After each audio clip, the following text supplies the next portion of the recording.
Requiem is the third book in the Delirium trilogy by Lauren Oliver. I reviewed the other two books with me talking to the camera, but my hair's messed up today, so you won't get to see my face in this video. Instead, here's a last-minute replacement with like 3 different pictures. Argo Funk Book Review, Argo Funk Book Review. Like the last book, this book is split into 2 stories, which alternate every chapter. I preferred the story that focused on Hana. Lena's former best friend has undergone the operation that removes her ability to love. It was interesting to see her interact with the people and places which used to arouse strong emotions in her, but now she feels nothing for them. It's revealed that Hana was the one who called the police on Lena and Alex at the end of Book 1. She did it because she was jealous of the love they shared. Hana feels incredibly guilty because Alex is dead and Lena's presumably dead. She tries to help Lena's family survive. This was my favorite part of the book, seeing Hana deal with her guilt from a world that she's no longer a part of. I saw some reviewers dislike this storyline, though. It's the same problem which plagued the series in Book 1. All of these people feel a lot of strong emotions when they're allegedly incapable of feeling strong emotions. It's contradictory, and it undermines the entire premise of the series. But like I said, that was my favorite part of the book. I liked it so much, I didn't care if it was a little bit inconsistent. Hannah's other main story is her engagement to Fred Hargrove, who becomes the mayor of Portland. As time goes on, she slowly realizes that Fred is an evil monster who killed his father, staged a riot to secure his grip on power, and sent his former wife to an insane asylum. I like that storyline too. The other half of the book is with Lena. I didn't like her half of the book at all. It felt out of place and disconnected with the events of the previous book. In Pandemonium, Lena spent 6 months on a deep undercover mission for the Resistance. They made a big public show by kidnapping the president's son during a speech in a packed Times Square.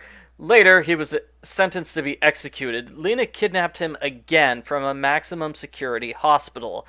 So Lena just did 2 high-profile missions as a secret agent for the Resistance. That was the previous book. What do they do now in this book? Well, nothing. They do nothing. Lena and her friends go back to living in the woods without any assignments. They spend about 150 pages hunting and foraging for food and just fighting with each other. Do you see how it's disconnected from the events of the last book? I don't understand how living in the woods is your follow-up to this huge public resistance that starts a war. It's like the highly organized resistance Lena was working for completely disappeared. The group follows rumors of an uprising in Waterbury. They find a huge homeless encampment there. The city tries to kill them by cutting off their water supply. This was the best part of Lena's half of the book. She and her friends launch a 3-pronged attack on the city, which involves fighting guards, breaking through the walls. The mission fails because one of their group is a traitor. Then there's a rumor of a planned riot in Portland on the day of Hannah's wedding. That's how the book ties both stories together. Hana and Lena have an uneasy meeting, and they help each other. Thanks to Hana, Lena is able to save her cousin from a fire. Thanks to Lena, Hana is able to escape her house shortly before it's bombed, and she leaves without her husband. Presumably her husband is still inside and he dies. The book ends there, in the middle of the uprising. We don't find out what happens next, if the resistance is successful, or what happened to Lena's other relatives. It's an abrupt ending, which gives no closure. A lot of readers hated that, including me. I didn't like that.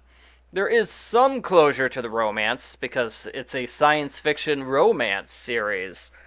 But the love triangle is muted for most of the book, because Lena and her friends are on the run, trying not to die. So, when you're in danger of getting shot, your first priority is not romance time. I didn't mention that earlier. When Lena and her friends are wandering the woods, there are wandering groups of scavengers, and the enforcers are now wandering the woods. So it's slightly more dangerous than it was in the previous book. However, it was Actually, you know what? I think more people died in the previous book when they were trying to live in the woods during winter time. So, uh, I don't know what to say. It's just the second book and this book both have 150 pages of Lena and her friends just trying to survive in the woods.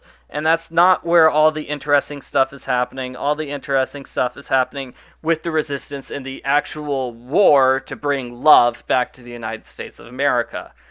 Getting back to love. The love triangle is muted for most of the book. Alex says he hates Lena forever, and he refuses to talk to her. Lena is heartbroken over this, and she's heartbroken again when he gets a new girlfriend named Carol. At the end, Carol says Alex still loves Lena. Lena is shocked and overjoyed. Really? He still loves me?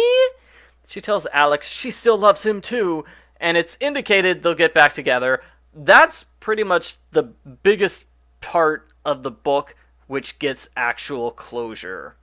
It was easy to predict Lena and Alex would be reunited at the end, as Julian was mostly ignored throughout the book.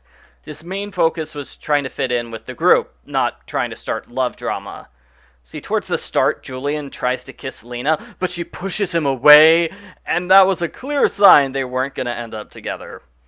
Overall, I'd say this is the weakest book of the trilogy. I disliked most of the material with Lena, as it makes no sense to follow intense spy missions with aimless wandering in the woods. Seriously, there is like 2 or 3 chapters of them arguing, did we go too far north? I think we need to go south. I'm like, there's a war! Can we talk about that instead? The book would have done better if it followed up on the war and the resistance. The half of the book with Hana was okay, but again, it's too disconnected from the war. And from Lena, who's the main character. Hana's stuff might have done better as a companion novel. In fact, there is a companion novel to the trilogy, which is 1/3 about Hana, 1/3 about Raven, that's the girl who's leading Hana's group, they fight a lot, and 1/3 about Hana's mom. Oh yeah, Hana's reunited with her mom in this book. I guess it's kind of nice, but it also doesn't make sense at the same time.